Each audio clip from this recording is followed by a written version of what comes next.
Hello, everybody. Welcome back to Reality Realness with 3 S's. I'm your host here, Chantele Francis, with my amazing co-host, Tanya. How did you survive this 3-hour episode, Tanya? Two-parter?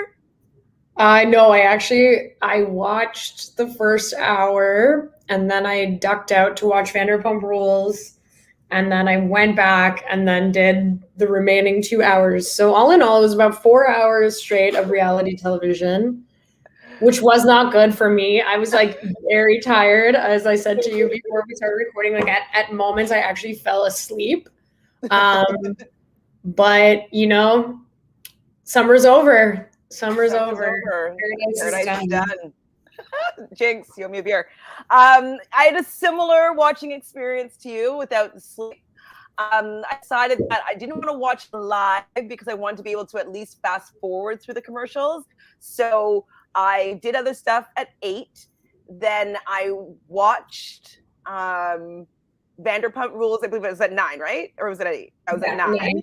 And then I watched Salt Lake City that I hadn't seen yet from Sunday. I watched that after Vanderpump live, and then I just watched it all the way through. And it was just really funny. I was like, at the 2-hour mark, I'm like, is this done yet? And I was like, oh, there's still an hour left. I'm like, okay, well, I guess it's like 40 minutes without commercials. But I was like, whoa, they could have made it a 2-parter. There's a break next week before Michelle's season starts. So couldn't they just have dragged that out for one more week and just do 2 hour-and-a-half episodes or something? But I thought it was too long too. Too long. But I was hoping the last hour was going to be like a reunion and that the 2 hours was going to be wrapping everything up. Once I realized that was not happening, was very disappointed because I was kind of looking forward to a reunion style like sit down, but not if it was an additional hour, only if it was already built into the 3 hours that we already had to do. You didn't feel content with the blurbs that popped up at the end of like how their relationships progressed and have not progressed? No? Mm-hmm. Not satisfying? No, there's like so many things. I guess not even because of COVID stuff. Like, why wouldn't they? They've been doing after the final rose. Anyways, whatever. They pulled a Real Housewives finale with those credits. So they tried something. I do like those credits because I wish that we saw more of them because it's kind of funny, like even with the people that have already gone, like still single, like it just kind of would be funny. But yeah, like if it's going to be 3 hours, they didn't really need to drag it out like they did. And they kind of did it in chunks.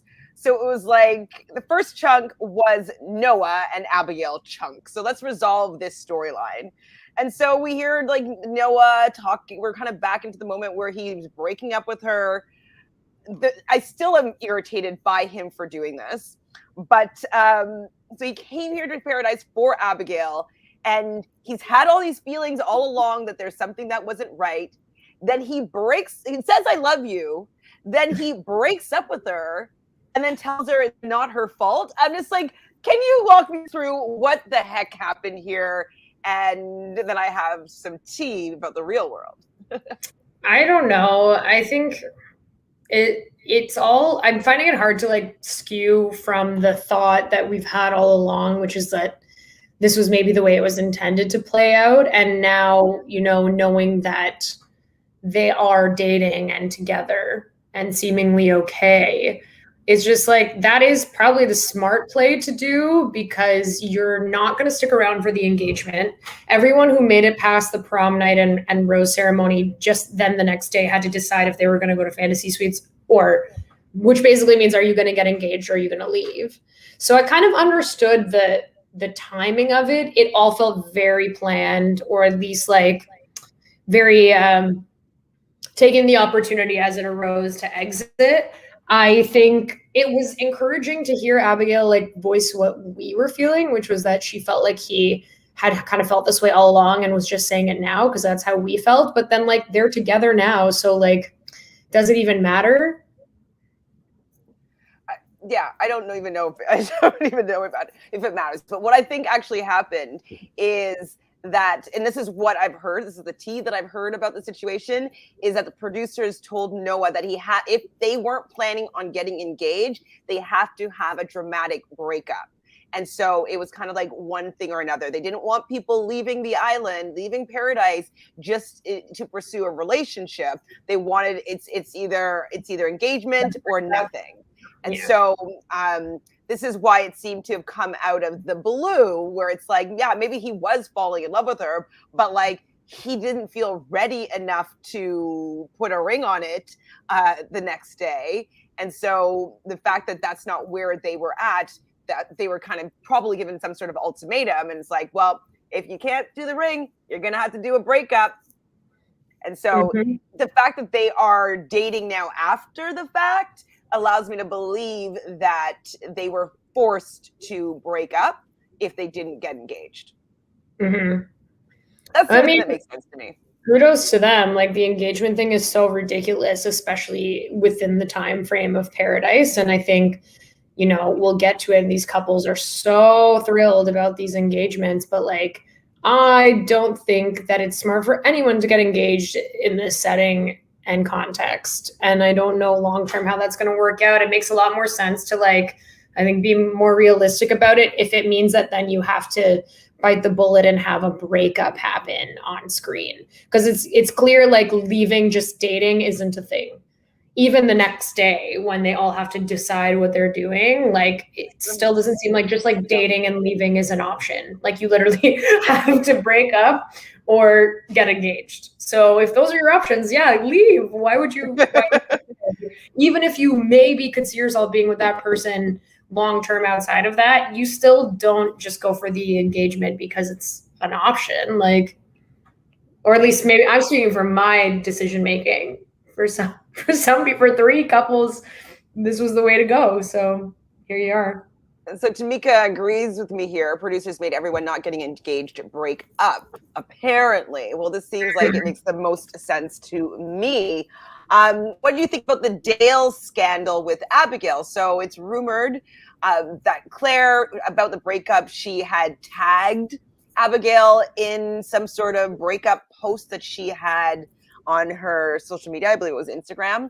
And since I've removed Abigail's name from this post, but then some other source stated that Dale had an affair with somebody that is currently on Bachelor in Paradise, but they didn't want to ruin their good girl image. But then also, I believe Abigail's camp came out and said, or her rep or something said that they had talked and maybe they kissed, but it was when they were on a break. So have you been able to read through the lines as to what actually happened here? I don't know. I mean, it seems clear that something happened between Abigail and Dale. I don't know to what extent, and I don't think we'll know for sure. I think the contentious part is like when it occurred, and was it actually on a break, or was it when he was technically still with Claire? And then, like, classic Claire messiness with the tag. It just, like, so on brand for her to do something like that. The entire thing is really weird to me, also because Claire tagged her in a post that is like about also her mother being ill, and like is like a photo of her like holding her mother's hand, and it was just like super strange. I didn't think it was a great look for Claire, to be honest with you. Aside from, you know, whether this was a cheating situation or not, I understand feeling upset about that, but like, just like Claire always pulls these stunts that seem so petty to me. Well, it's just a big whirlwind of stuff going on with Claire. You know, obviously this breakup and potentially it being Abigail, that's a big deal. And then, if I'm not mistaken, some news accounts came around about her church where she grew up, and she experienced some abuse through the church. And I'm like, oh my God. And then her mom putting her into hospice is another thing. I'm like, she is going through quite a lot right now. So I think she needs to take a step from social media, like step back from social media, because you have a lot going on and you're not necessarily acting and reacting rationally or in a way that is good for your own mental health. And so I hope she gets the help that she needs, but I don't think that communicating with people that you're angry with through Instagram and then juxtapose it with an image of you holding your mother's hand. It's just kind of like a lot. So, yeah, it's a lot. It's all a lot. And clearly, like, and then I'm sure you saw Noah's video as well, where he's like talking about, he's like, oh, there's some kind of rumors going around, and you can like hear Abigail laughing in the background. So clearly that's not affecting their relationship right now. Whenever this occurred, well, I understand this may obviously have caused hurt for Claire. And I have some empathy for that. I just think the way this all played out is super messy. And she should just, she needs to like put the phone away. This is how you first became interested in this man to begin with. Maybe she should disengage from social media for a bit and from Bachelor Nation. It's not great for her. It's clearly not aligned with her mental health journey, as you were saying. And I just think I don't know what she was expecting from Dale, really. Like, they broke up already and got back together. So people are mad at him for proposing to her, and I'm like, oh my God. are you mad at ABC and Chris Harrison? Because like they forced him to do that. You knew that he did not want to do that at all. No. Anyways, that's quite a bit of drama that's going on in that area, but it does seem that Abigail and Noah seem to be dating and happy, I guess. I'm not really down with them as a couple. I like them a little bit more now, knowing that it's most likely the producers that made him do that. And so, you know, they're on these shows, so they played their role and, you know, fine. But I still think that he's kind of using her, like coming in with somebody in mind in the way that he had Abigail in mind. It's just a little bit kind of like Claire and Dale of it all, right? Like, I didn't particularly like how Claire was already like in love with Dale before she even met him, and I feel like it's a similar thing. So that's that. They decide to break up, or well, she didn't decide, but there was one moment. So she's in the washroom and she comes out of the washroom and he's still there. I was like pissed that he was still there. I was like, leave the girl alone. And she's walking around in her bare feet in this like 80s floofy dress, which I thought was really cute actually. And he like was walking with her and he puts her arm around him. And I just love how she just like flings his arm off her shoulder. I was like, you fling that arm. And then I guess it was a forced conversation that producers made them have. So they sit down and they're talking to each other.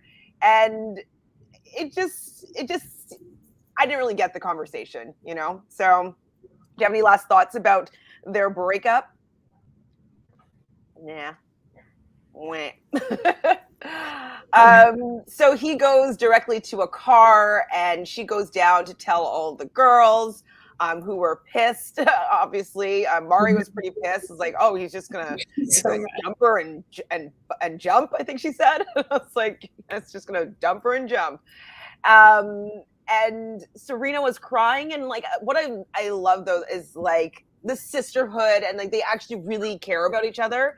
And so I do feel that they're really feeling for Abigail, because she seems like she is a sweet girl. And I don't think that she deserves that. And I don't think that anybody expected that. So, yeah, especially from their perspective, because they've been together since literally day one, basically.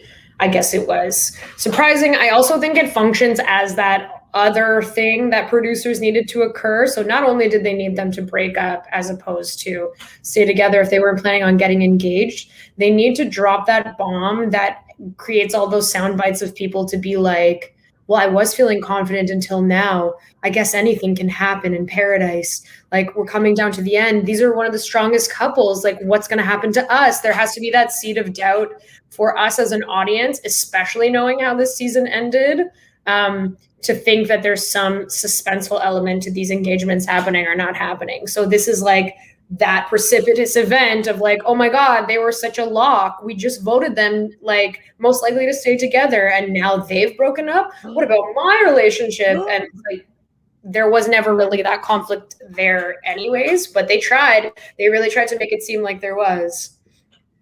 They tried. I thought there's a cute moment though back in the gymnasium where Thomas, Tia, and Becca were all slow dancing together. Was Becca from Colton's season?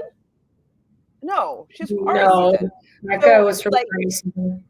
So yeah, like did they just become friends at Paradise and like, or like Becca's really kind because like she does seem to take care of Tia quite a bit.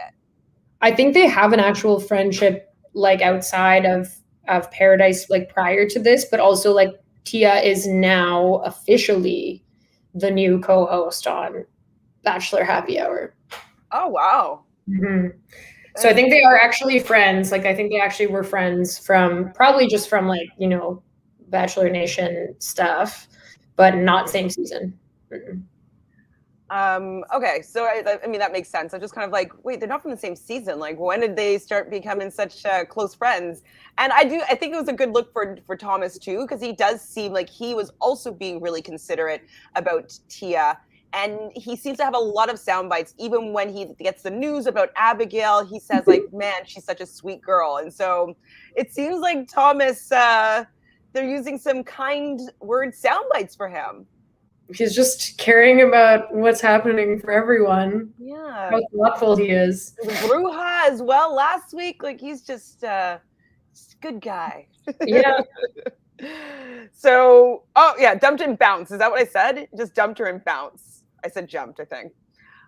So Natasha now later on, I guess they're all back, wishes that she didn't get sick so that she would be able to have had some conversations with, Ed. True. I've never really get sick, so I don't know what kind of illness would prevent me from going to this like this ball while I'm in Paradise. Like, is it food poisoning or like is it just like she didn't want to go? But I wish that she did go to like not make it so easy for him to potentially not pick her. But she's starting to realize like, shoot, like maybe I should have interacted with him so he would most likely want to keep her. So Wells there, and he asked the group how prom was, and this was where they kind of, explained to him that Abigail and whatever went home and whatnot. And this is where I said, tell me if you noticed this. Poor Thomas is sweating like Josh Murray. Did you notice? A lot of people were really sweaty. I mean, what would this have been, July? Like, it must be so hot where they are in Mexico. I've been there in July, and it's freaking hot. Yeah. Like, in Canadian terms, like 35. Like, it's hot there. But poor guy's just sitting there. His shirt is drenched, and he has just like sweat beads on his face. I'm like, you look nervous, Thomas. Are you okay? But he's just sweaty. He just needs pizza now just to be like his doppelganger. So Wells cancels the cocktail party. Are you happy about this? No, I mean, I have to say, like, I don't think it would have changed anything. So in that regard, fine. I just thought it was random to cancel this cocktail party. Like, it's the last one. Just let them do it. We need it, obviously, because like we know who is going to pick whom, most likely. But like, why? Just like they're just gonna go straight to a rose ceremony? Like, what I like about Paradise is people getting to know each other and seeing if they have a connection. And so they seem to skip all that and just go straight to the rose ceremony. And it doesn't have as much impact because I don't care about them as couples. So they go to the rose ceremony and there was no real big surprises. So all the regular people that we know that are been dating. Thomas changed his shirt, it seemed, because his shirt was dry by this point. James chooses Anna, so that was a slight surprise. He's super excited to see where this goes. Really? Aaron chooses Tia, so maybe this was like an arrangement with him and James that like, hey, like I'll choose, you choose Tia, whatever. And Ed chooses McKenna. So the two black girls get kicked from the island. I'm just like, really? So Natasha and Chelsea both just get kicked to the curb without any real explanation from these men. I thought that was a bad look. It was a terrible look. And it was just like an unfortunate thing to witness. I was just like, fuck this, honestly. Like, one, I think to me, I'm not dating them, but they both seem like bigger catches than some of these other girls. And also like, beyond that seem to have more substance than some of these other girls too. Like, I don't really understand the angle there. It's disappointing to watch this happen once again.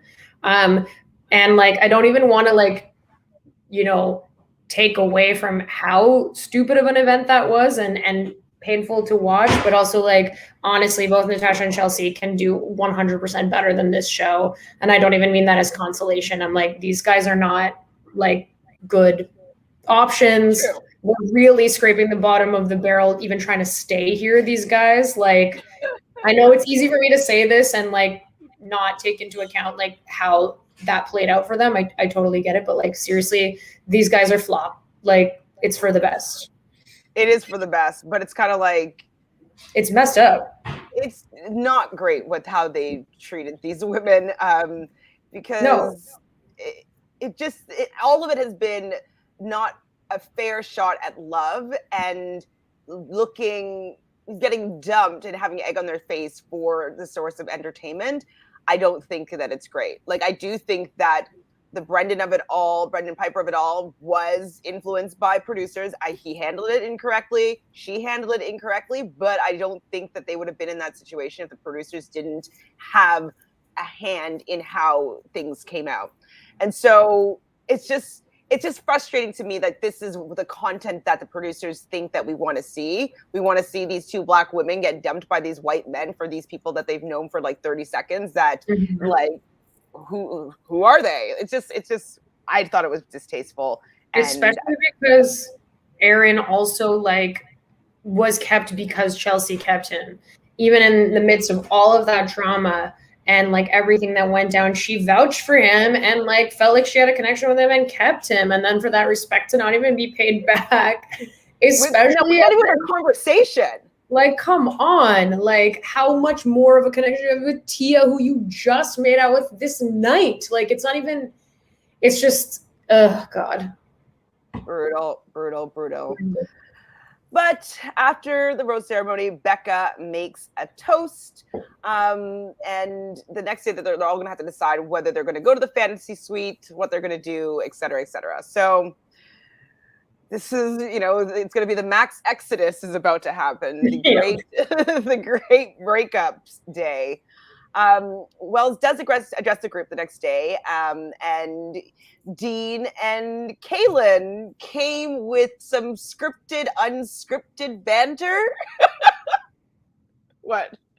Bad. This was bad. I was like, they weren't even trying to make these seem like natural lines. Or maybe Kaylin was kind of trying, but Dean clearly was like, these are my lines that I'm going to deliver. Right, Kaylin? Right. I agree with you, Dean. Like, it was like after school special. It felt so forced and so scripted. But like, I mean, I guess I take it for granted being an actor to like, I can say stuff like that pretty naturally. But even if you want, you don't even have to say it that naturally. Just don't do it how you did it, Dean. Like, they're just like, so you guys are going to have to decide now whether or not you are going to get engaged and go to the fantasy suite, right, hun? Like, what? Like, can't you just be like, yes, you guys are like, just say it, like, without any intention, like, just say the words, and they would have told the story for you. But like, I don't know what he was trying to do, but it wasn't good. Right? He's never trying to like, he's admitted that even going on Paradise last time was like just to go on for the exposure and to like keep his, ability to travel and get paid for it going. So I think he doesn't give a shit about like making it seem like he cares. Unfortunately though, what I think it did is it kind of belittled the already ridiculous end game of the show, because it really made it feel like super contrived. Like, we know it's so silly to be going into this situation that would never be replicated in real life with these stakes, knowing that you're going to go to the fantasy suites and get engaged the next day. Like, that concept in and of itself is already so silly that like the only way you earn us like wanting to go there as a viewer is, at least if someone makes it seem like a little bit more real, he just delivered it in such a way where it was like, this is just the part of the show that we're at now. Here it is. What are we going to do? I guess you're going to leave. Like, that's how it felt as a viewer. So whatever. Yes, paradise is over. Like, it was so bad. I'm glad that you noticed it as well, because I wasn't sure if I was just being hypercritical, but the fact that as soon as I bring it up, you're like, already, you're like, nailed it. Even the line, I don't know why I wrote it down, but he must have said it really bad. And we are more than in love than ever. Oh, anyway, so they leave. I mean, they're getting a free vacation to paradise where they did meet. You know, they've got to probably spend 2 weeks there quarantining and then be on the show for two episodes or an episode, whatever. So it's a pretty good gig for them, probably. Why not? They live in a van. Like, let's go to Mexico for 2 weeks. Sounds great. So all the guys go and chat, and then all the women go and chat separately. And wait, what does I say? Oh, so Kenny is starting to like be worried about stuff, and so he calls Mari over to talk, and he doesn't want to leave the island with any regret and all this stuff. I like them together, but I do think that she's more mature relationship-wise than he is. What do you think of them cementing the fact that they want to go to the boom boom room tonight? I mean, we knew it was going to happen. I don't think there's actually that much conflict there. They were trying to make it seem like there was more so. Again, for this element of suspense, I just like do not see this relationship working out at all. I just like, there's no way to me, when I listen to her, like she said something that was a really big like red flag to me. I mean, first of all, she's with Kenny earnestly and wants to be engaged to this man, which is already a huge red flag. Because he's not like, I don't know. It's like very like, if you're 40 and like on this show and single and actually seriously trying to get engaged, I don't know. There's like something off about him specifically to me. But then she said like, I've always wanted to get married young. And I was like, is this a thing? You want to get married young? Like, I guess some people do, but it just felt like she was saying, like, she's saying things that she knows will align with, like, what he's doing. But I'm like, is that what you really want, Mari? Maybe. Well, I can imagine her being from a family where everybody got married at a younger age. And maybe she has, like, a close relationship with her mom because her mom got married and had children young. So maybe it could be true. I just know that when I was 25, it was not on my mind at all. But when I was a teenager, I always thought that I would be married and have kids by the time I was 25. So I kind of get it, but he's definitely... He doesn't give off the vibe that he wants to be married, though. You know what I mean? Like, I don't think their priorities are aligned. Yeah. Well, and he does have a little bit of concern with her age, which I think is respectful. And like, at least he's thinking about it logistically, being like, hey, like I've actually done a lot of things that you haven't experienced in your life. I don't want to take that away from you. And, you know, her saying that, no, but this is what I want for my life right now. So, you know what, like even if they did get married and they stay together for 10 years, she's still younger than he is right now. So it's an experience for her, and that's the way that she wants to maybe move her life right now. So the direction, I guess. Wish them the best. Wish them the best. So the girls are also chatting. Okay, so Kenny thinks it was maybe love at first sight. Do you think that it was love at first sight, or do you think he just thought she was hot? I don't think it was love at first sight. I don't think so. Have you ever experienced love at first sight? I don't know. I don't think like at first sight.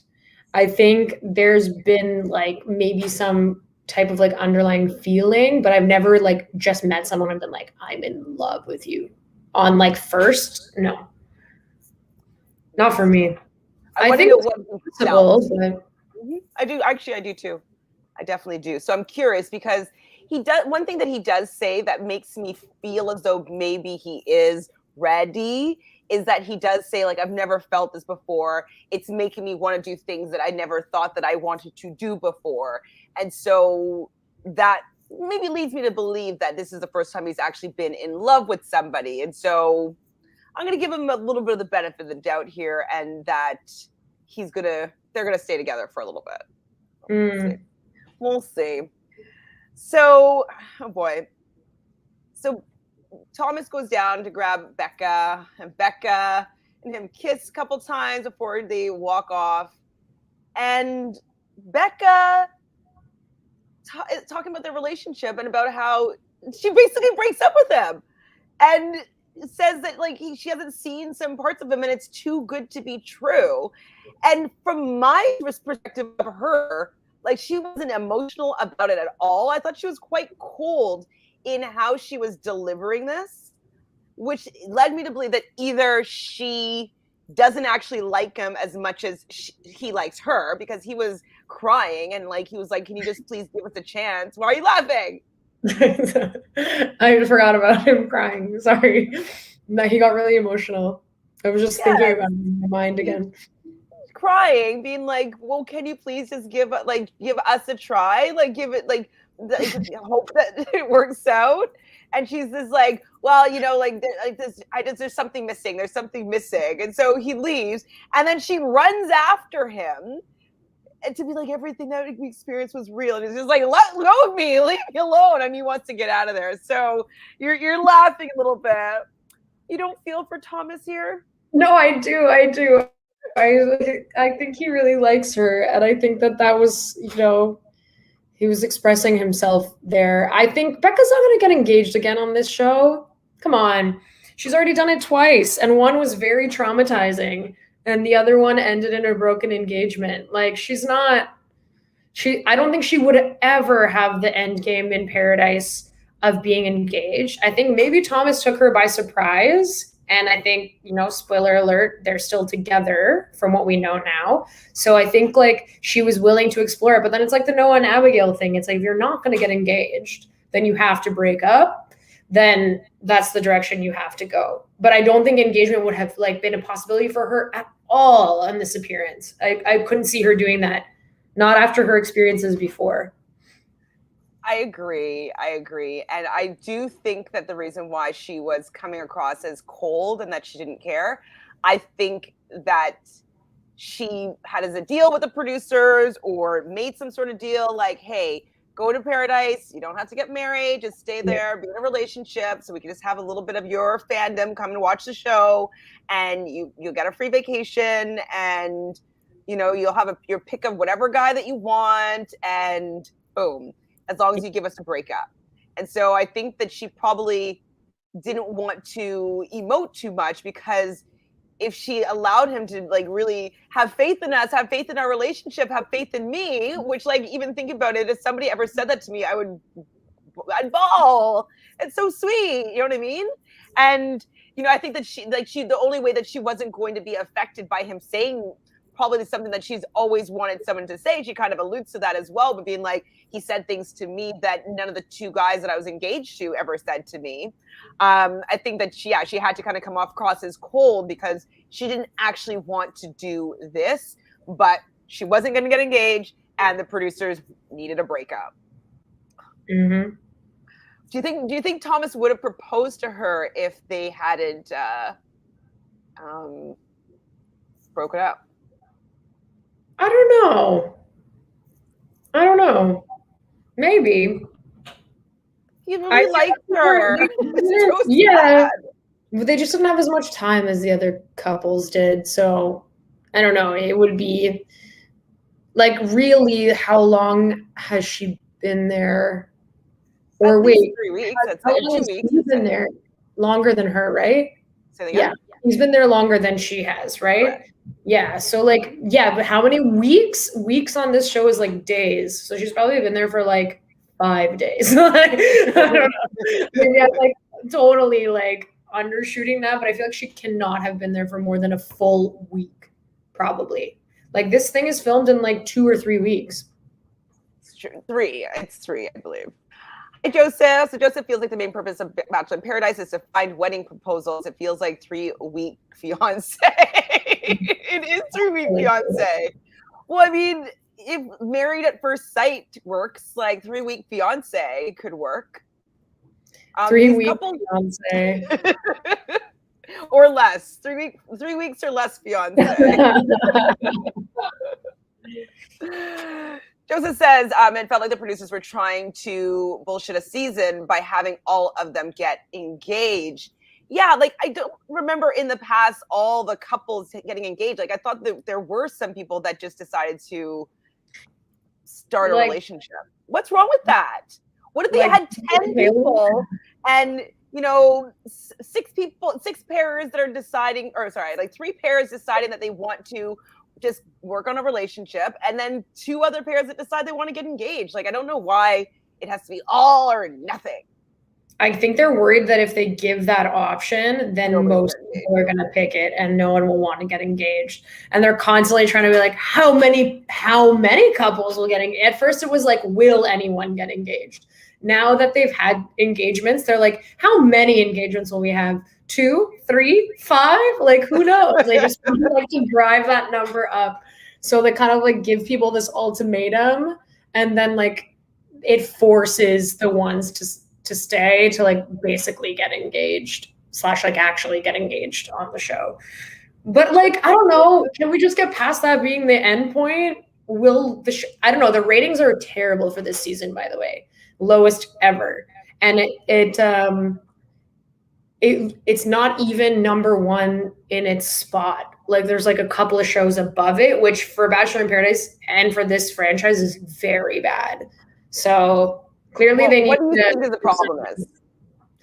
I think the problem is the fact that they're not bringing on people that are good for being in a relationship. So in my opinion, all the men that they brought on were duds. And I don't think that they were catches that some of these really great women would want to be in a relationship with. And they feel as though that the drama is based on people getting roses or not getting roses, but the drama comes when people start liking people. Like the fact that they're not allowing anybody the chance to meet people that they might like they'll get rid of 4 people and then they'll bring in 4 new people. It's like, wait, this is a dating show. Like new people should be intermingling with people that are new instead of sending them home. And then there's these new people to go in and try to intercept in like day-long relationships. So yeah. I think that they have the formula, but they have it backwards. I agree. I think they need to rethink the structure. You need to have everybody in that's going to be in by a certain point in time. And then you can start to eliminate people, or be eliminating people, but have there be a cutoff where there's still enough time left. And then don't bring any people in like the last week. Like it's just ridiculous and also unfair to the people that are put in that position. And then I think there also maybe needs to be an element that something like Love Island does very well, where like maybe people can vote someone out at some point, or it can come down to some other decision besides just the rose ceremony. I think would be a little bit more interesting instead of it just being that way. And then the other piece from the production standpoint that I think is a problem is that they've really drawn this line in the sand of like shaming and punishing the people who have gone against production.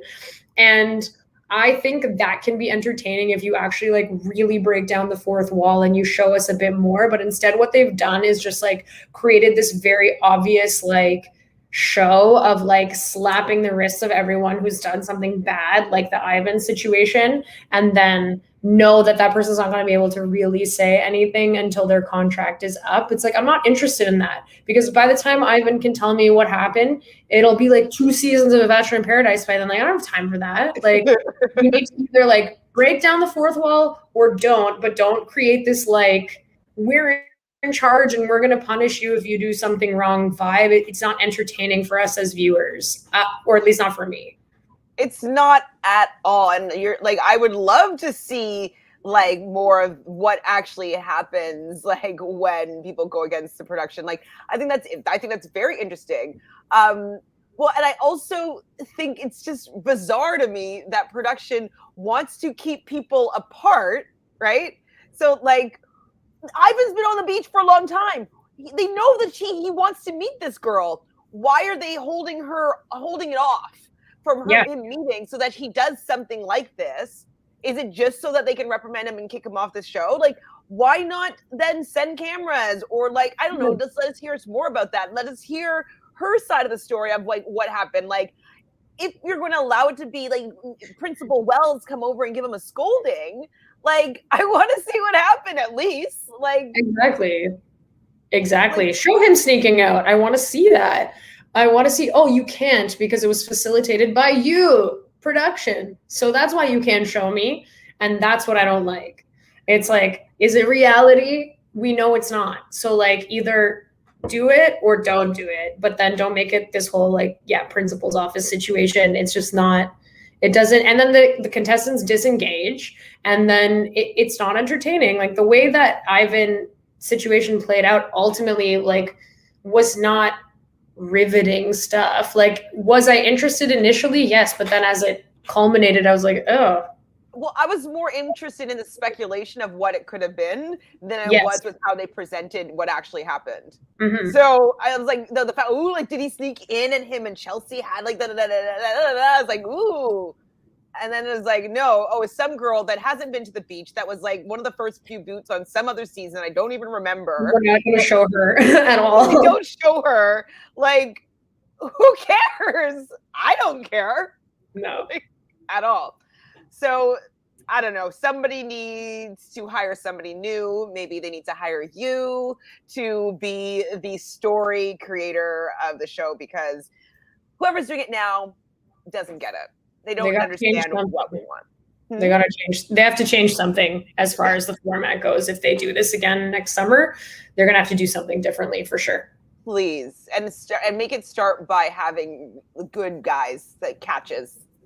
Please, not just like the drama starters. Like, it's not interesting at all. I mean, maybe I'm wrong though. Maybe we're wrong and we're just cynical and like we've been watching the show for too long and we see it through a different lens. Like, maybe it was a really successful season and people really enjoyed it, but nobody that I know is in that camp, and so that's all I can say. So Thomas and Becca are done. They break up. Sad, sad, sad. And McKenna, this was an awkward conversation. So they're talking, and she's saying, like, I'm struggling with this. We live with the distance so far, and we live so far apart. Something's missing. And he's like, well, we have this spark. We have this spark. And what it sounded like to me, and it really grossed me out, was that he just wanted to bang her in the fantasy suite. Like, that's what it seemed like to me. What were your takes on that? Ugh. Yeah, I don't know what, like, you guys just met. What? She actually didn't even want to go on a date with you.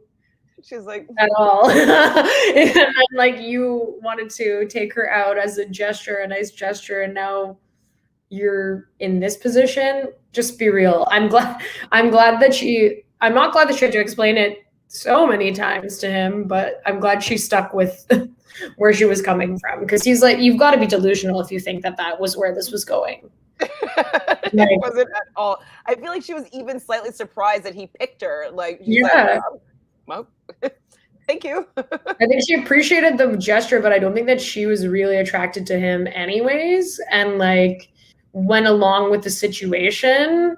And like, maybe it was like, oh, it's like nice to spend time with this person, but like, she wasn't really interested in him. No. Strong spark? No. No. So after this moment, Ed screams out to the guys, boys, I got dumped. So at least he's, in good spirit about it and not sad. The next couple that's going to break up is Anna and our boy James. So Anna really thinks that there's something good between them that she would like to explore, and James does not agree. Were you surprised with this? I was surprised that she thought that there was something to explore. I thought that, yes, But I didn't believe a word of what she was saying. I was surprised. I did feel, though, out of everybody that James has talked to, that they had the best connection on their date than everybody else that he's interacted with. So I was like, maybe there was something that she was feeling from that situation. So I was just going to let her have it. But the fact that he was just like, yeah, no. And that's like, James is even saying, yeah, no. I'm like, what? Yeah, I mean, what are you going to do? Let's not pretend. She was just saying that stuff. I don't know what, like, I didn't even believe what she was saying at all. So, like, James was at least coming at it from a perspective that was realistic, which was like, we're not actually going to be. Well, she says she feels slightly led on. Do you think he led her on at all? No, I don't know. I mean, he gave her a rose. So I get if that's a lead on, sure, but I didn't hear him profess any feelings to the point that would bring them to fantasy suites or an engagement. That's for sure. That is for sure. And we didn't really do any points this season, but I do feel like we both deserve points for this. Because after this breakup, James goes over and asks Aaron, are you ready to go back to SD? Like the romantic comedy of the summer, Aaron and James. And Aaron gets up and he's like, just give me 1 second, bro. And he runs downstairs. Tia, can I speak to you for a second? Pulls Tia over and in a walk and talk, they're just like, he's like, yeah, man, like, you know, I'm gonna have to go. She's like, wait, what? What's happening? We're doing this here? And I mean, I don't think that she was actually heartbroken because like she realized how last minute this was, and like they had to break up anyways. And she was just kind of like giggling over like how ridiculous it was that she's like breaking up with her in the middle of a hallway because he needs to go and leave with James. Any other thoughts about this breakup? I mean, I actually really appreciated Tia in this scenario. The sense of humor that she had in dealing with this, because like this was truly ridiculous. Like, first of all, does Aaron respect anyone here other than James? Like, truly. Like, he's constantly doing things where I'm like, you don't like any woman that you've interacted with on this show. You don't actually care. You're here just to be on Bachelor in Paradise, which we've established fine. But like, at least like just have a little bit of respect with your approach. The way he ran in was trying to make that convo real quick. I was like, you can't even pull her aside? That's so bad. But James is waiting, Tanya. James is waiting. Yeah, I gotta go right now. I must go right now. And it was just like, of course, that's how that played out. Of course, that's how it worked out. Was that even why they stayed until this long so that this joke could play out? Like, whatever. Look at these two. Oh, yeah, I've seen that picture. Ah, I'm so not into either of them. Match made in heaven. But you know what? Like, fine. But kudos to Tia for how she handled it. I think she had a really, really good sense of humor about it. I do wish that they pushed it a little bit further. So instead of like leaving with James giving Aaron a piggyback, like if there was like a train that was coming by and like, you know, James is on the train and like Aaron runs the train and like hops up on the train. Like I need to have seen it been taken too far for me to fully appreciate it. But it is Bachelor in Paradise. And so I did enjoy how ridiculous and hokey and like not taking themselves too seriously this whole breakup like love story ending. Yeah. So I kind of liked it. It was so stupid. Fine, you're not with Chelsea, so you can do this moment because Tia is the person that you could do this to with the time frame of like actually anybody they'd be able to do it because you'd be like, yeah, I know that I'm not gonna get engaged to Aaron, so yeah, exactly. Like I think she was actually like, you know what? Thank God, because obviously we were gonna have to have this conversation, and she just milked the humor. She dragging her suitcase along the beach, just like I don't know. I think ultimately for me, she comes out of this season better than my initial opinion was of her, because I see that she does have a sense of humor about it, and like her personality came through a lot more. She's not one of my Bachelor Nation faves, but I definitely liked her more after this Paradise appearance than I did from her prior appearances. So totally. And now she's hosting the podcast. So I guess she got really all she needed to get out of Paradise this time around. And I heard that she does have a boyfriend outside of the franchise. So things are working for her, it seems. Working. So Joseph has a little bit of a hot take. So Joseph says, now I feel like this was a filler type season to fill up time. They were pissed off that Michelle didn't want to leave her teaching job. What do you think of this as a thought? I mean, I would have been on during the summer anyways. I just think they had such a huge pool of people to cast. And I think they cast some bigger names in getting like someone like a Becca Kufrin to come on the show, or like you have these people, but I think they just force them into certain archetypes or roles. Like, for example, Abigail is clearly this like good girl person that they really want to feature. And I don't know that she really rose to that occasion in terms of fulfilling that role. Not because I dislike her. I think I think it's because Noah went in and just pounced. They just took her without her like getting to go on a bunch of dates with different people, everybody coming down and wanting to date Abigail. Sorry, I cut you off, but like I think that's the reason why, is that she didn't get a chance to blossom because Noah set his sights on her. Yeah. And that felt that way for a lot of different, like it's clear that Grocery Store Joe is going to be this person that was featured heavily this season. And I think like once I determined who those people were, everyone else felt like they were placed in. And I think that's kind of what's contributing to this filler type season, where it's just like they figured out who they wanted to be the stars, and then everyone else was just kind of like there.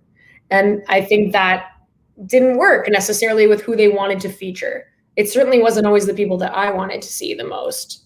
Like there's a lot of things I would have rather seen than many Kenny and Mari scenes, for example. But it's almost like you have to feature him because he's going to be such a character that you've cast. Mm-hmm. So casting issue, I guess.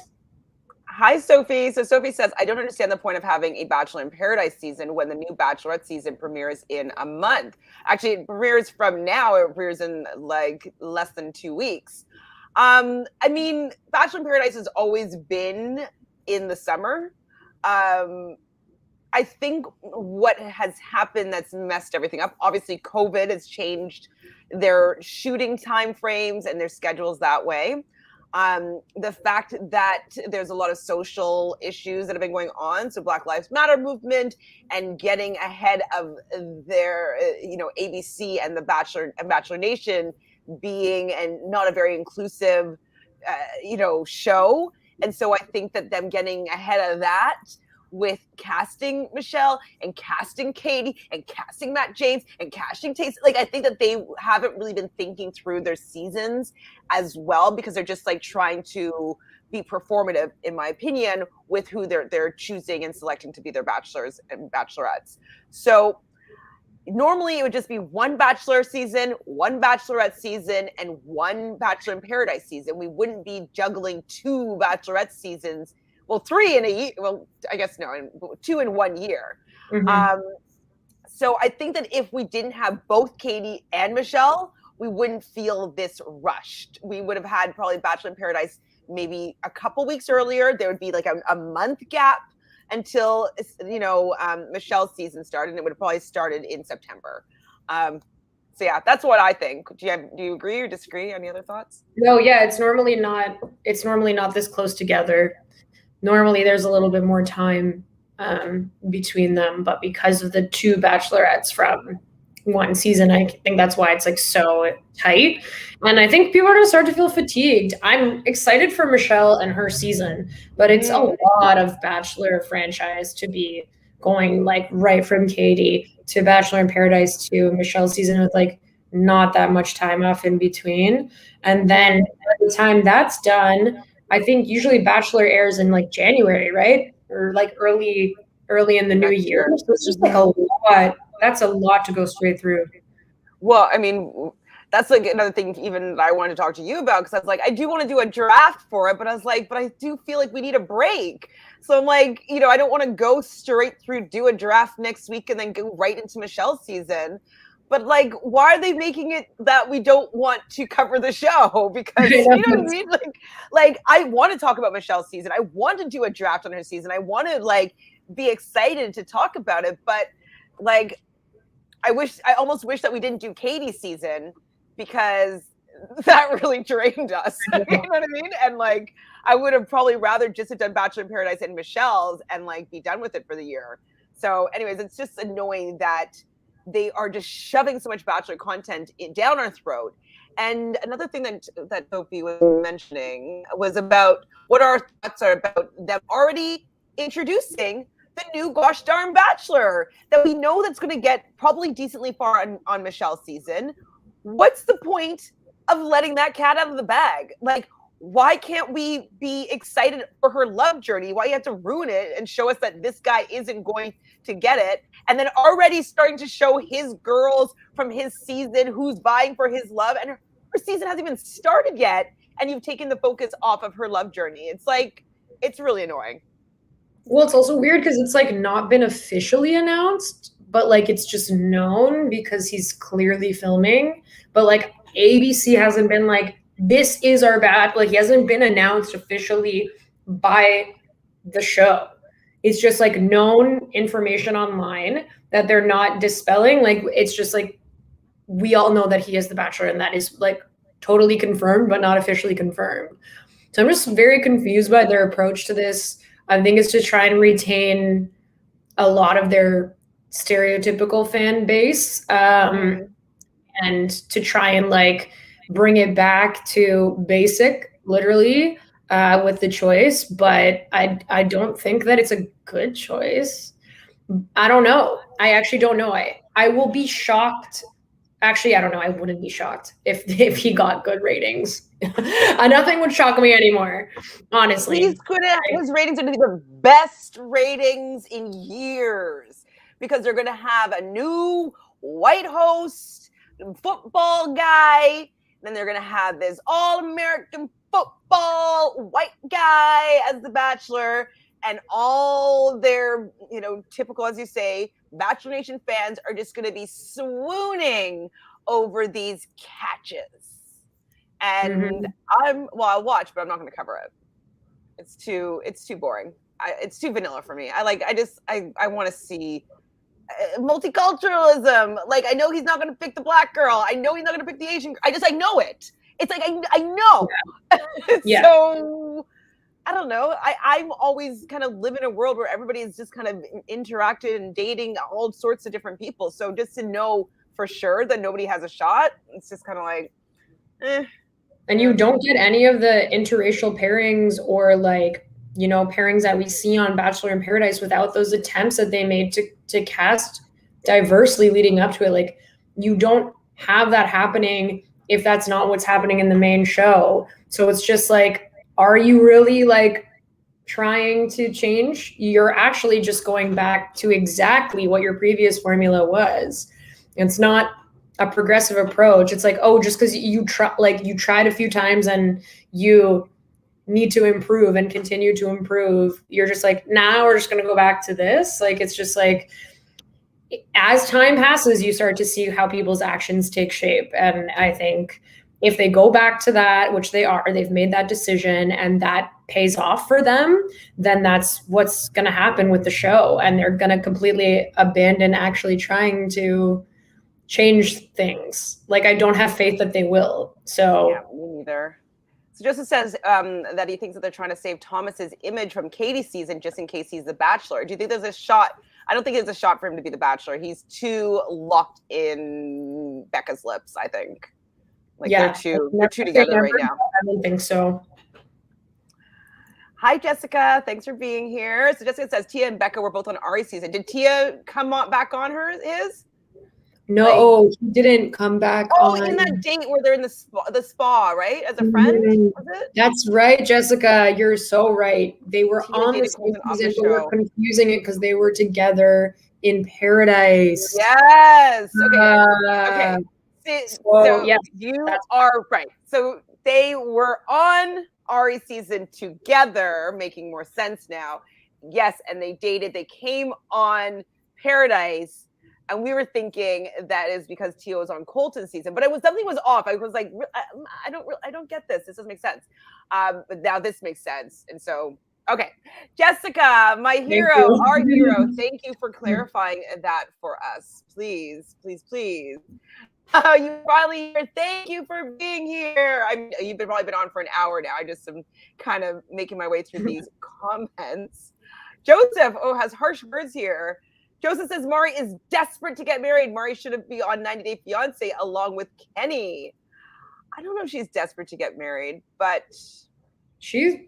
don't you want the ring? To be engaged, yeah. She wants that ring. Engaged. If I'm going on Paradise, I want the freaking ring. Yeah. I don't know that I love Neil Lane jewelry. Maybe it's just because he seems like a Bond villain to me. I just don't trust his energy. Is that bad? I would love for somebody to be my jeweler and a Bond villain. I don't know. Something's very off-putting about him. I think the rings are always a lot. Like they're very, very blingy. And some people may want that. For me, they're sometimes actually a bit tacky, but that's maybe my personal taste is more understated than Neil Lane jewelry. I wouldn't pick Neil Lane for myself, but I do love tacky gaudy. So I would want a really obnoxious gem. It doesn't necessarily have to be a diamond, but a big tacky, from what's that era? Like the 1940s, 1930s, 40s. I can't think of that era right now, but it's just that architecture design is all geometric and stuff like that. Anyways, that's the style. I want it to be super tacky, really gaudy, big jewels. Is kind of what I would like personally. But take a Lane ring, probably a $50,000 ring. I wouldn't be surprised. Hi, BP and so Tanya, are you implying that Aaron and Tia did not continue dating after the show and are not now engaged? Tanya, no! No, not me. No. Sorry, I didn't even see that you're late, so you are right on time in my book. But yes, we're halfway through. Let's see if we can push through to the end of this 3-hour debacle. So we next see Marissa and Riley, and they're having your conversations. Riley hasn't had this engagement conversation with her yet, and so she knows that he's the guy that she wants, all that jazz. He does a little bit of psychs her out a little bit by making it sound like he's going to break up with her, and then says absolutely, I want to continue things with you. What do you think of the Marissa and Riley of it all at this point? I still they're my favorite couple of the season. They're the ones that I really hope actually make it, and I see the love and I feel the love there. I really do. I think Marissa, similarly to Mari, seems to really want to go down the engagement route, which I think is also interesting. But I don't know, there's moments in their interactions, even when he played that joke on her, it was the moment after where they were laughing and just being silly felt like a real moment between two people to me. It felt authentic. Maybe I'm just buying what the show is selling, but or it's what I want to be happening, but I don't know. They're cute. They're really, and there seem to be a nice compatibility there between them, not just physically, but as you see over. Thankfully, they've given us scenes of them interacting on a deeper level too, and I'm just hopeful that things will work out for them. But the joke was funny, not funny. I would have had the same reaction as her. I would have been how dare you to do this to me?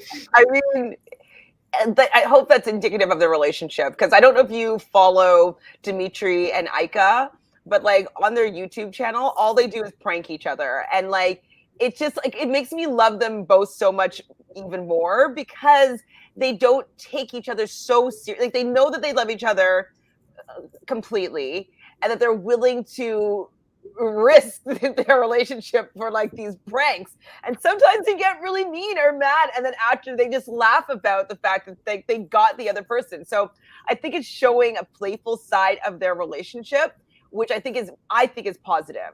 And so I like the fact that he took it was serious, but then he just was like, hey man, we're still like a fun couple, like don't worry, like I'm gonna keep you on your toes a little bit. It was cute.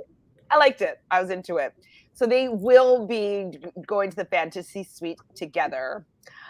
Okay, so Joe and Serena have their little chat, of course, and I think they're really cute. Have you come around on them yet at all? I think that it was clear to me by the end of the season that they are really smitten with each other. I still struggle to understand how this is going to really work long term for them, but I believe that there's something there for sure. Like I don't know that I just can't with him. I'm still like really like off. I'm really off on him. Like if anything, like I think she's like incredibly mature for her age and has shown herself to be very capable of like understanding these situations and handling them very well. I liked how she handled the situation with Kendall and continued to do so till the end. I'm just still off put by him, to be honest. And I don't know why anymore. I don't know. And I don't see it really going to an actual place of marriage. She's 23. Like there's a lot like when you're not, like I said, once you're removed from that setting, like right now I'm seeing on social media, they're smitten with each other. They look very happy in their photos. Everyone's very happy for them. Great. Give it time. Give it time. I'm very curious to see with more time, like not even like short term, like give it years and see what's happening, because there's certain things in the way that he handles situations that I think would be frustrating for someone that is his partner. I literally graduated high school when she was born. She's young. She's mature. She doesn't seem that young, but she is, right? Like to be actually engaged at 23 after knowing someone for a couple weeks, even if it is like love at first sight or whatever, that's still very impulsive at the end of the day. Well, even like I think I've told you the story before, but when I was in high school, my best friend had a baby when she was 16, when we were 16, and that baby is turning 26 in like 4 days. Wow. And the fact, and I still think of this woman, adult, as a baby, and she's 3 years older than Serena P. Or I guess maybe 2, because Serena's probably turning 24 in November. So still though, like I think of her as a baby still, and she's older than Serena P. So, and Joe is pretty close to my age. Like he's a little up there. So anyways, I do worry for the same reason I was worried with Mari and Kenny, that like the age difference is a little bit too big. It's fine for Paradise. Real world, I don't know. Are you really going to give up your life for grocery store Joe? I mean, maybe. Because like what she was like in, what's her work? Social media? What? No, she's PR. She's a publicist, right? Yeah. So that's something that they could maybe work together and maybe build something cool. So we can see, but I do have some reservations. But I do think that they really like each other.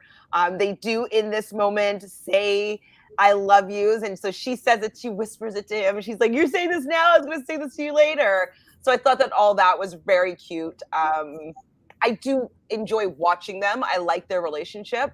But like, you're right. I don't know if I see longevity, like after maybe 2 years, you know? Mm-hmm. 2 year shelf life, maybe I'll give them. So there's only 3 couples really left. So just Mari and Kenny, Serena P and Joe, and Marissa and Riley. So these are the 3 couples that are going to have the opportunity to go to the fantasy suite. And we see Dean and Kaylin back for round 2 of being the 2 world's worst actors ever. Introducing the fantasy suite and asking if they're ready to get engaged. I thought this was a cute moment, though, when Dean says, like, are you ready to get engaged? And Caitlin just looks at him like, yes. It's like, it's cute. It was a bit, but she played her part in the bit really well, I thought. She's very cute. Very cute. Oh my God. So then what happens? It's just all these fantasy suite moments, right? Mm-hmm. Mm-hmm. We should have done them all at once. So Serena is ready to have a normal life with Grocery Store Joe. And she's really scared of getting her heart broken. And she's kind of telling him all these things.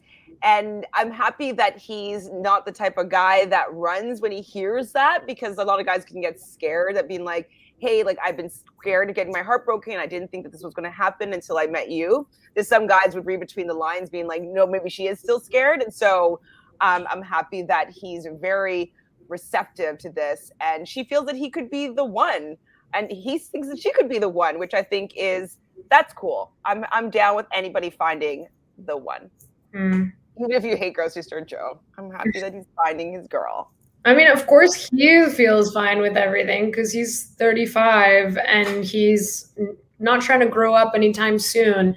Like, dating someone that's that much younger also buys these guys like Kenny and Joe time to not have to be an adult really until they have to be.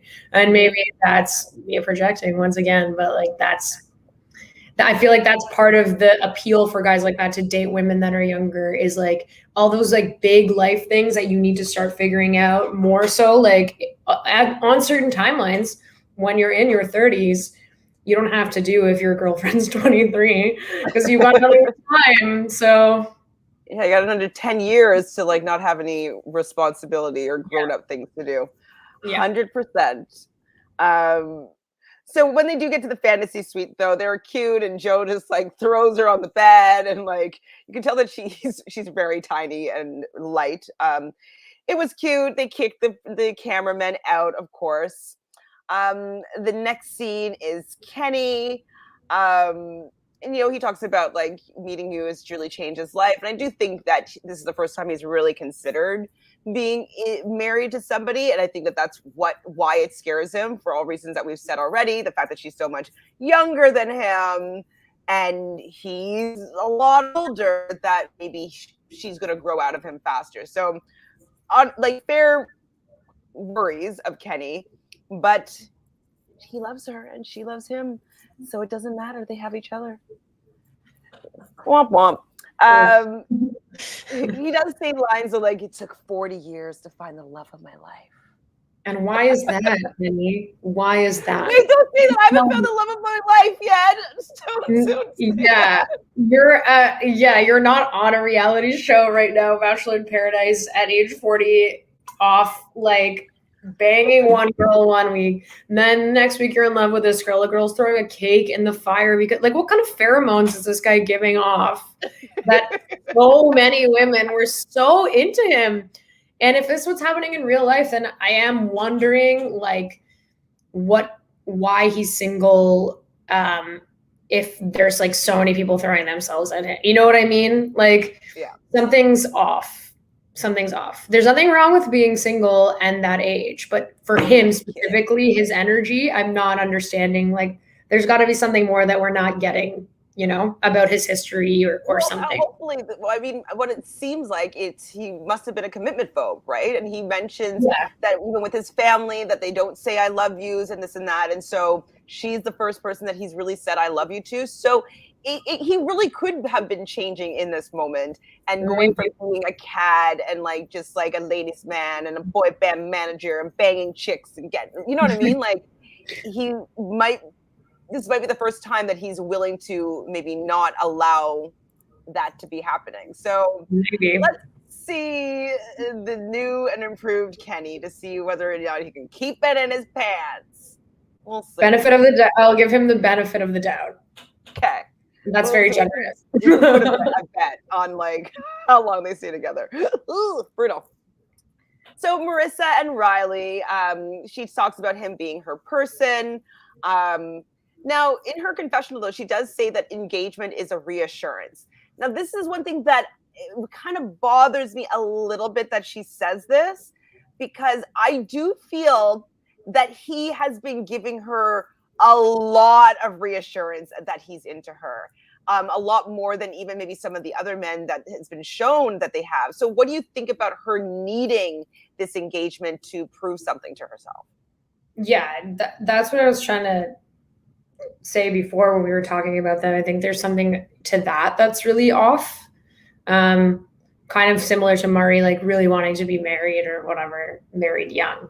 So they're really wanting that engagement to like prove something. It's like, that seems a little bit backwards to me, because it's like the engagement is the most like performative part of it. Like that actually means the least in terms of your connection to me. It's the most visible thing that they want to symbolize your connection. So that's a little bit off for sure.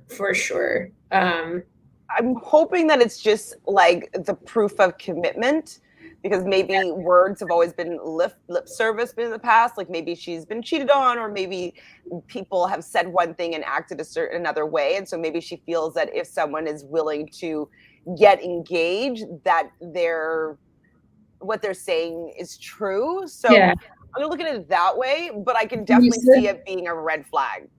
Oh yeah, and I think she also like mentioned early on, was it that she hadn't been in love, or like she hadn't had a lot of like long-term relationships or anything like that. So it's probably also like factors into that history, as well as like maybe she really does need more from her partner to make sure that she feels secure in that. We know that she is like very empathetic and emotional, not in a bad way, but she's like very tuned into herself emotionally. So I could see that being just like a factor of her personality and based in her experiences too. I mean, we know how things went, but I would hope though that if he didn't end up proposing but wanted to continue a relationship with her, that wouldn't have broken them up per se. Mm-hmm. Like, because it's like in real life, maybe that would be, if he didn't want to get married, like that could be a deal breaker. I can see that down the road, being together 5 years or something like that. I can see that. Yeah. But on Paradise, when you've been together for like 2.5 weeks, like I think there's a little bit of leeway there on like the value of this engagement, in my opinion. But it goes in a way that it's for her favor, so it's fine. What did you think? Because I got all teary-eyed when Riley describes his Sunday morning, with him waking up and one of his kids and making breakfast and giving him the breakfast that mom wouldn't allow them, and then him having a moment with the kids, and then the wife comes down and like plays on this Sunday morning. I guess they're watching cartoons or whatever. And then he says that you were my Sunday morning. It's sweet. It was a little corny for me. I appreciate. I wouldn't want someone to say that to me, but like if I was writing a movie line, like this is a good line to write for a movie. Oh yeah, it's like he did all the work for the producers for them. He was like, I have a full circle story that I'm gonna say, and a tagline, "You're my Sunday morning." And it's perfect. The thing is, I do think that he actually like thought of that sincerely. I just think he is a little bit corny, and that is an endearing thing in my opinion, but I don't know. I mean, just he's also played out. He's cheesy. He's rapped twice, babe. I know. He's corny. He's corny. But express yourself. Express yourself. I thought it was definitely corny, cheesy, like made me blush in a way that like, oh my god, if someone said that to me, I don't know how to act. I can't really picture someone saying it to me, but I appreciated him saying it to her, And just the idea of saying like, you're my Sunday morning, that button of it all, I thought was very touching. It made me tear up a little bit, just because I know how much she values words and values hearing things. I liked it, and I might like write something like that because I'm going to take a class for rom-com writing, and we talked about this before. Yeah. And so I might have to write something like this in there, because it's good. It's good. But he knows for certain that he loves her, which is, I'm like, okay. Mm-hmm. We love each other. So all the fantasy suites, I kind of already talked about Joe and Serena's, but they're all like, let's do it. I'm down. I love you. As soon as Serena P and Joe said, I love you, they keep on saying, I love you so much back and forth. So I was like, I wonder if it's like she really means it, or if it's just like getting the infatuation. You think? Yeah, I think like a lot of relationships start in that place when you officially like say that you love each other or whatnot. Then it's like, oh my God, I'm such a thing, and like the love doesn't diminish, but things change. That's all I'm saying. Things change. They're very much like in that place, and that's what we're witnessing. I love you. I love you. I love you. I love you. Did you love more whipped cream coming out for Marissa and Riley? They will not let this rest. That was just like this was in all of their fantasy suites. They were like, okay, quick, let's tie it back to something that you've discussed. Kenny and Mari, the tacos. Here's the tacos. And then Mari really came back out with more damn tacos. As naked tacos. I'm just like naked. Oh yeah, call back to the naked and the tacos and her taking the bite, clearly not enjoying it, and then him being like, "Is it good?" and her being like, "Mm-hmm."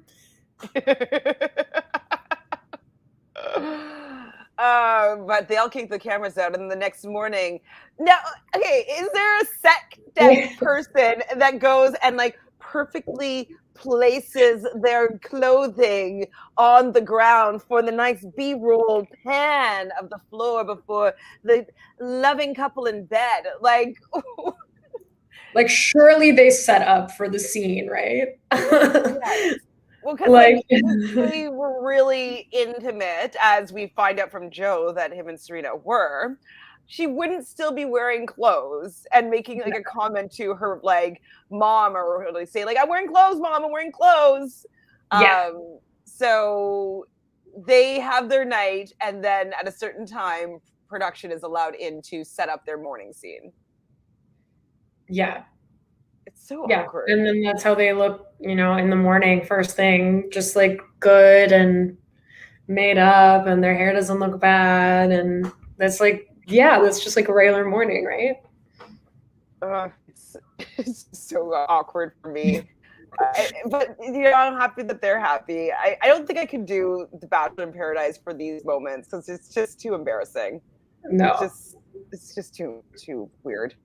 So I think Serena P and Joe are cute, and she's like, "You want to marry me?" And he's like, "It's a surprise." Mari is a little bit nervous about the day, of course. Like, but did they have to realize that everybody that's not in contention of getting married went home, right? Yeah. Or like getting engaged. So like they have to realize that it's happening. The fact that they were even joking about it, like the fact that that was even said, like, "Do you want to marry me?" with a laugh, to me implies that like there's no other option. Like obviously all of these people were going to get engaged. Yes. Clearly, like there was no obstacle. There was no obstacle there. So I think that's also maybe why I fell asleep, because it was very. What moment did you fall asleep? Are you awake yet? Sometime between the fantasy suites and the proposal starting. Okay, so now it's like right this exact moment of the episode. And then I remember waking up and being like, "Oh, what's going on?" And then like I think I saw like Marissa's blue dress, and I was like, "Oh God, okay, here we go. These are happening now." But like I literally fell asleep because it was that contrived. So Mari's the first to get married, or to get engaged. She walks down. She looked very. I mean, we all know that she's gorgeous, but she looked very pretty. She meets up with Caitlin and Dean, and she goes down to the beach, and Kenny's there. And I don't know why the guys are wearing all black, like on like the hottest day of the year, it seems, and the women are wearing like these kind of florally white dresses. Why, like, why couldn't they be wearing like linen stuff? Like, why do they have to be wearing black tweed? It just looks very hot and out of place from my perspective. They didn't look like they were on a beach at all. So Kenny just needed to get the line in after, though, I finally got Mari to marry me. So I think that the whole season was for him to be able to say that line, but they do get engaged. Any thoughts? Are you awake? Good luck, guys. Bon chance. Bon chance. Marissa comes down in her blue jumpsuit, and she's feeling nervous, of course, just because she's put a lot of pressure on this engagement meeting a lot. So I get feeling nervous. And also, like, I'd be nervous knowing that an engagement is coming. Like, isn't part of engagement supposed to be a little bit of an element of surprise? Yeah. Not on this proposal plank that, like, like one person leaves, it gets swept, and then the next person comes on, and then everyone can just see from the palapa, like, what's happening. It's like, what is this? Is this like a Vegas drive-through? I mean, I think I'm more into a Vegas drive-through than like this setup. Yeah, at least a Vegas drive-through is not trying to be anything else. This is trying to be something else, and it's literally just like, okay, we gotta get 3. Come on, let's go. Shuffle through. Time's money. We already have and like handle. Like, it was literally like scene. So Riley does do another little mini fake out, which I was like, man, like he gets her. It's so easy. Yeah, she's gullible. Like, you know that he's faking her out. So, but she was really sweaty and hot too. So I can imagine it must have been like hot out. Because she looked hot and sweaty, and she probably wanted to like do this to her face, but like she doesn't want to ruin the shot of like this proposal thing, and you can just see like one bead of sweat that was just like trying to make its way down her face. And like, if I were me, because like I get sweaty like that at times, I would be thinking only about that bead of sweat and whether or not the camera could see it. Like, oh, totally. And it would be moving so slowly, like. I can feel every inch of the movement. But they do hug and kiss. They're both super sweaty together. She's super happy. He looks super happy. I wish them all the best. All the couples, I wish the best. I could see them all lasting, and I can see them breaking up too. But I wish them the best. Then last, we see Serena doing a lot of B-roll coverage, looking out yonder at the beach. A lot of like, just like her staring out. She looked gorgeous. And then poor girl, Kendall, comes back to the beach. Producers, come on. Why? Tell me why, Tanya. Why did they do this to this poor girl? I'm truly gobsmacked why this decision was made. Like, what did she do? Like, what collateral do they have on Kendall? Like, release the Kendall. Angry coming down there too, and she's just like, oh God, I have to do this. I don't want to. What the hell are we talking about this again for? And to do it just before this engagement, like, we've already had this conversation twice this season. You left us on a cliffhanger one of those times. Like, we know it's been resolved. This is not a thing anymore. And also, to take away from the actual engagement for Serena, I felt bad for her, actually, that then, like, felt bad for Kendall. I was like, who did she hurt? What happened? Who does she owe money? Like, what is actually the situation? You could, like, why would you ever do this? Then Joe, to his credit, at least tells Serena what went down, and then she has to react to that just before this engagement. I was like, no one needed this. As viewers, we certainly didn't need this. Like, there was no purpose to this at all. I can't believe it. I think the purpose was for Joe to be pacing back and forth before the proposal to make it look like this moment casts some doubt in his mind. But another podcaster said this, I don't remember who, but I was totally thinking the exact same thing, is that he was pissed with the producers for like ruining this moment between him and Serena. Because he does say when Kendall gets down there, he's like, "You're good," and that "you're good." I agreed with this podcaster was that like he knows that she didn't want him to come here and do this. That it was producer driven. It's okay. Don't worry about it. Like I know that this isn't your doing. And so I think that's what the "you're good" was. Then she leaves. Didn't really say anything. She was like, I don't even know what she said. I didn't write it down. And then he paces a little bit. And so it looks as though he's contemplating the proposal, which we know he's not. And then when Serena gets there, he tells her right away. And what I love, though, about her handling this moment, and you already mentioned that she handles all the moments around Kendall with him really well. She says, "Are you okay?" immediately. And I was like, you know what? That's a keeper for somebody that a lot of women, they'd be like, how dare she come here on our day and say it? Like, they might, be a little bit like all about like how it would affect her and her big day. And her first immediate reaction is, "Are you okay?"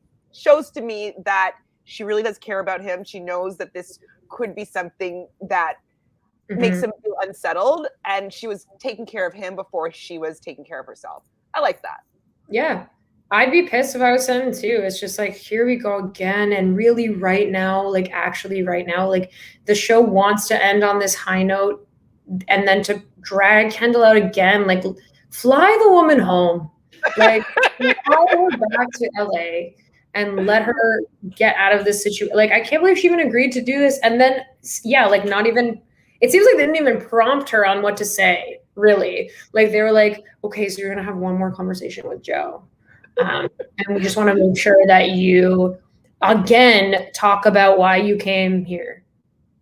For what? Yes. Arlene, thanks for being here. We don't know why she came back. We agree. Kendall coming back was a waste of time. Hold on. Charlene, though, says that, where is it? Oops, walked away.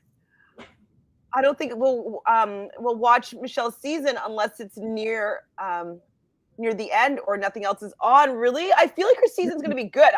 I thought that preview after this episode, after the Bachelor in Paradise, looked good to me. Yeah, like how does that jacket get in the water? Like I would need to know this. And she looks fierce. Like she literally looks like she's killing it as the lead. I'm really excited. I hope like she already has like just like so much gravitas and like way more than Katie. Like it doesn't feel like, I understand that it's still like being put on and she's still like, her like walking through the gym, like shooting the basketball, then walking through the classroom with all the apples. And like, it's all still very planned, but like, I don't know. I'm just excited for her to be the lead. I think she's going to be really good. I think she's going to be really good. I'm looking forward to seeing her journey way more than even Tayshia's, even Claire's. I was interested in before I saw what we got. But like, I was interested in seeing an older woman and explore love. It didn't turn out the way that I thought it was, but I was interested in seeing how that was going to turn out. But this one, I'm more interested than I've been in a Bachelorette season in a long time. I think the last one I cared about was probably Rachel Lindsay's, actually. Because like, I don't care about Hannah Brown season. No. Did you care about Becca's season? No, because I didn't care about the whole Ari of it all. Like I didn't care about Ari's seasons, and I didn't care about that breakup. I liked how they shot that, where it was all like, steady cam or hand cam and like shaky and like, raw footage. Say again? The raw footage. Yeah. That was riveting. That was actually riveting. That was, and it just shocking about like that was their breakup. Like that was fucked. But I didn't really care for Becca that much. Like I wasn't like involved in her journey personally. So yeah, no, I didn't care about Becca's. So I think Rachel was the last season I cared about. Yeah. Yeah. So yeah, I'm excited to see Michelle's season. I want to give her a good podcasting season where like, she could look back and see like a lot of people were supporting her journey. So that I do. I'm watching it. I will watch it. I will watch it on time so they can get those ratings because I want her to also have a highly rated season if we can help this. It'll be very beneficial that it's on in the fall. So that should be good. I'm here for it. I really hope it goes well. And I hope that, like I said, that she gets good guys, because that will also be important. That like the actual contestant pool, there's some good options there and not. I don't know, but it's TBD. We might do a cast assessment. We'll let you know what we decide there, because I do want to get to know these men. That's one thing I do like about the cast assessment, is that like I'm kind of invested in these guys, and I feel like I know their stories a little bit better than just like watching as a casual. So we'll figure something out. So just lastly, just to figure out, to finish up this episode. So Joe says that he's head over heels in love, or no, she says Joe that she's head over heels in love with him. And you know, then what she really wants is him, and he's like, that was nice. Like, he's not great with words. And he's like, I have to be honest with you. And like, he sounds like he's doing like a Riley fake out, but he doesn't. And he does say though that, you know, you said something, the two things first, like I like you first, or I'm falling for you first, and that I love you first. So this one's, now it's my turn. And he gets down on one knee and he pulls out the Neil Lane ring, and he does propose to Serena P. Now, do you think that Kendall could still see this proposal? He's probably standing like right beside the plank. They're like the whole time. No, I don't. I mean, God. My God. Cassandra, you're here. This episode was one of the best episodes of Paradise ever, I think. Such a bore. It was. I mean, it was boring. It was a bore. Marissa is only 25, Riley's 31, but 6 years is not so much. For a guy, girl, for that, like, for girls to be 6 years younger, that's not too much. Like, in my dating range, I go up 10 years, down maybe 1 year. Like, but I'll go up 10. So 6 is I was like, think back to when I wasn't 25, I thought that I could be married around that age. And now that I am not 25, I look back and I'm like, how the fuck did I think I could be married at that age? Like, it seems like so young to me. And I've been in a very long-term relationship as well. So like, I think when you are 25, you think that is something that you're ready for, but maybe with more distance, you may realize that's not the case, but it's different for everybody. Absolutely. And people got married at that age as well. And also, like, I was always in entertainment, film and television. I personally never wanted to be held down by anything. I want to be able to pick up and move if I need to. If I need to go shoot something in another country, I'm not worried about, you know what I mean? Like, I do like the ability to be super free. And my mom, she's a Cancer, so, you know, this makes sense, but she says to me all the time, like, I put down roots so you can fly. And I'm Aquarius, so like, I do want to be kind of, you know, transient and like air and like all over the place. So yeah, different people are going to have different ways of going about in their life. And I just think all the time, my 25th birthday, I was dancing on a bar in Montreal, chugging Veuve Clicquot. I was not even close to thinking about getting married and Sunday mornings. But, you know, everybody has different dreams. So Joseph says, Joe and Serena were on Access Hollywood. The interview is up on the Access Hollywood YouTube page. He claims that he has no resentment towards Kendall. Did he really love Kendall? Who knows? I think he really loved Kendall. I think that he knew that it was all producer pushed. Maybe he even knew that she was coming to the beach. Like, maybe that was all planned out. Maybe he didn't expect to fall in love with Serena P. But I think that they get the game that they're playing. They know the producers. They've been on a few seasons. They, you know, Joe works for the podcast. Like, he knows what's expected of him. And he probably also knows Kendall very well to know that she didn't do this on her own. I think he did love Kendall. Yes, I agree. And that's my point about his relationship with Serena now, is he thinks he does love her also. And when you're coming out of something where your emotions are so driving, like in such a unique and like high stakes scenario, I think more distance will show what's the truth, right? Like, we'll see. I think he likes her a lot. I think they love each other, sure. And I think that they definitely have a connection. But I'm just curious, like, 2 years ago, it was a different situation for him. So we'll see. We will see. But I do think that he had love for Kendall. I do. I do too. Absolutely. I just think that he got over her before he went to paradise. I do think that he had moved on. He may have been wrestling with it because he was back to where they, met and fell in love, which she mentions like 100 times. But I don't think that she has that same pull that he had for her before he came to paradise, is what I'm feeling.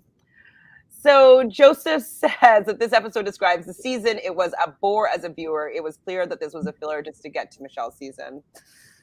Well, one thing that I have to note, though, okay, so I thought it was cute and funny when Serena was like, my family's going to kill me. Yeah, your family's probably going to kill you. You went to paradise and you came back engaged. But it does seem as though her mom has like maybe posted something about the two of them. So it seems like he's being welcomed so far. I can't remember what you said, but if Joe and Serena made an appearance somewhere here in Toronto, would you go and see them with me? No, who are we talking about? Oh, Aaron? So Aaron and Toronto. Brendan are hanging out on the 16th, 17th weekend. I'd rather meet Serena and Joe than James and Aaron, but I know you'd probably really want to meet Aaron. I just need to understand what his energy is like in person, because it's so out of control on screen. And yeah, I could just say, bro, how are you doing, bro? Everyone, we need this to happen. Like, I need you to go meet him. I need to be filming like secretly with my laptop so like we can hear the conversation. Where do you think they're going? Like, where are they going to be in Toronto? They'll probably go to like Cactus Club. Do you think? Well, wait, okay, so it's going to be a little bit cold, maybe. Maybe they'll go to like the Drake Hotel or like Broadview Hotel. Mm-hmm. I'm trying to think of like hot spots, but are like kind of chic with like a view. Is he here right now? Brendan, Brendan would be. Huh. But speaking of Brendan, we're pumped, guys, for Bachelor and Paradise Canada. Looks amazing. It looks like it's up in Muskoka with like it's like lakes. I mean, I resonate with it because that is what summer really means to me. And it smells like it feels fresh. Like I guess when I look at Paradise, it just seems like hot and just like. But Bachelor Paradise Canada, so it just looks like it's like fresh, beautiful summer days on a lake. The trailer is so funny. So Chantele just said this looks so Canadian, and that is exactly right. It looks really Canadian, and it looks like kind of like. I don't know. I don't even know how to explain it. It's Bachelor in Paradise, but on a lake, which is in and of itself like so funny. Oh, I'm very like curious to check it out. I don't know how it's gonna be though. I don't know. It's gonna be enjoyable because we're not gonna be covering it. We'll just be able to just watch it. Like watch it. It's just gonna be a mess. So just finalizing everything here, what I thought was a noticeable fact was that all Matt James's girls that were on this season got engaged, which I think is interesting. But the girl that he chose did not get engaged. Like they did not get engaged, which is interesting. And all the guys from Katie's season left single or with each other, which I thought was another interesting fact. That none of the guys that got engaged here were from Katie's season. So like these last two seasons have been duds for the people that they produce is kind of my point, the guys wise. And then we got those little notes at the end just telling you how the couples were. So yes, Noah and Abigail are back together, but they're taking it slow. Thomas and Becca are in love. She's actually released a video that I think I'm going to put up on this channel just to show like their love story. So they're back together. She apologized for breaking up with him on national television, which she's going to spend the rest of her life making up to him. And she better, because like that was pretty brutal. But they look happy. And Brendan and Piper are laying low, broken up as of today, I think. And Natasha has 460,000 followers on Instagram. That's it. All of the podcasts. Nothing's gonna stop us now. And we will. Sorry, go ahead. No, I was going to say, I just realized that all of the official Bachelor Nation podcasters received favorable edits on Bachelor in Paradise. I wonder why. Mm-hmm. Oh, isn't it great? It's great that Natasha has so many more followers now, because then all these people are going to go listen to her side of the story on the podcast. Who knew? And Joe has like I think the most followers out of like you're a million, no? Let's see. He's at 955,000. That's pretty close to a million. But I think he's had the most. I think he has the most followers, or no, maybe Becca probably has more than him. Yeah, I think she's over the mill. But he's had the highest growth, I think. Maybe. It's impressive. She just comes out and interrupts the podcast to say something to Joe.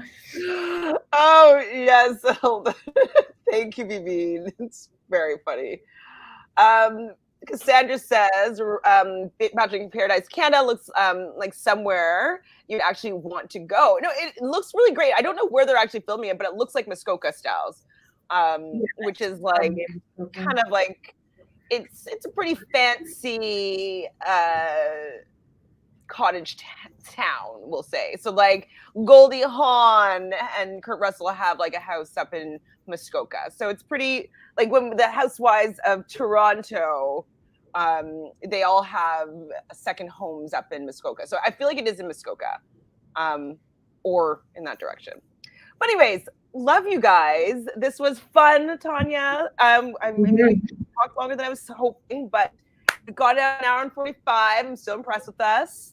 But it's been a great season, even though it's been a mess. I love talking about it with you, because you're literally my favorite. That's what makes it fun, is talking about it with you each week. So we always have that.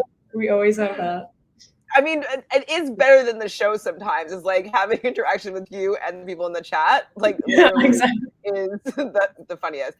Oh, Cassandra, one last thing. Did we talk about Claire and Dale breaking up? Did we? Yeah, sort of.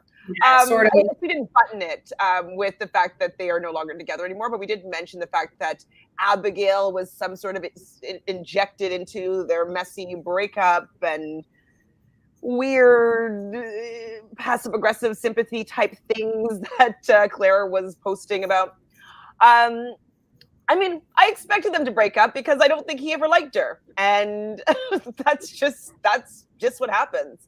Right? When they're back together, it's like, oh, like, they're just trying to keep the ring. Like, I didn't think that they were going to work out. But yeah, they are done. And this time it's for good. Do you think? Well, that's what they said in their Will they be on and off again? I keep thinking, like, sometimes I wake up in the middle of the night and I think about how he signed that breakup announcement that he posted the first time they broke up. I just put his, like, electronic signature on that post, and I like wake up in a cold sweat and wonder what's going on with this man. Truly. Hi, Christina. So word on the street is producers made everyone who wasn't going to get married break up on TV, hence why those couples are back together. That's what we were speculating. Yeah. That's also what I heard. And that's what it seems to be evident just if you were to watch it without having any of those tips.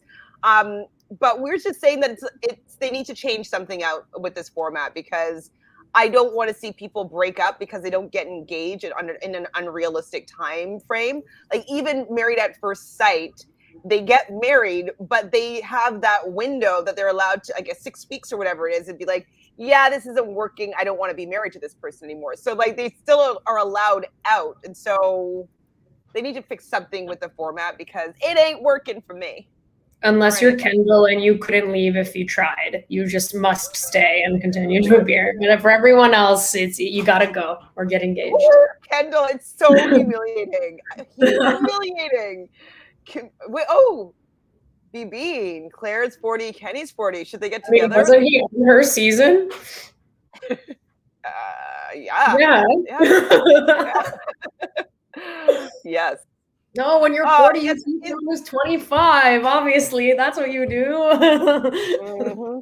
But I don't think that him and Claire would be a good match at all. No. Remember, but he was super pissed though with the whole Dale of it all and like how he was being treated. I remember that's when I kind of got on side with Kenny. Was in those that's when Blake said he bought that book. Never forget. Book. Yes, it was fun talking to Charlene. Thank you for being here. Everybody else, have a good evening, please. We will be on later at 10:30 or so Eastern to talk about the challenge tonight.